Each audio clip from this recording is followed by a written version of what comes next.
அனைவருக்கும் வணக்கம். Anith IAS academy உங்களை அன்புடன் வரவேற்கிறது. இன்று ஒரு 10 வினாக்களாக 1. சூடாமணி நிகண்டு எழுதியவர் மண்டல புருடர். 2. திவாகர நிகண்டு பதிப்பித்தவர் லோகநாத முதலியார். 3. சூடாமணி நிகண்டு பதிப்பித்தவர் நா.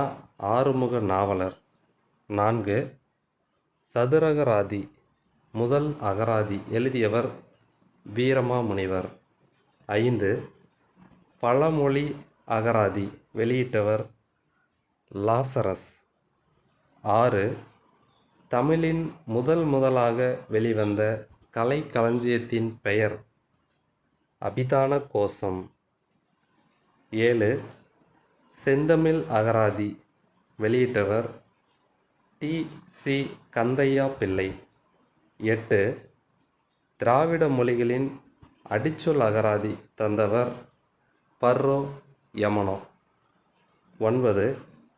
தமிழ் பேரகராதியை உருவாக்கியவர் எஸ். வையாபுரி பிள்ளை. 10. தமிழ் அகராதியில் ஆய்வியல் முன்னோடி எஸ். வையாபுரி பிள்ளை. இது போன்ற தகவல்களை பார்க்க கேட்க நம்முடைய சேனலை சப்ஸ்கிரைப் பண்ணிக்கோங்க. நன்றி.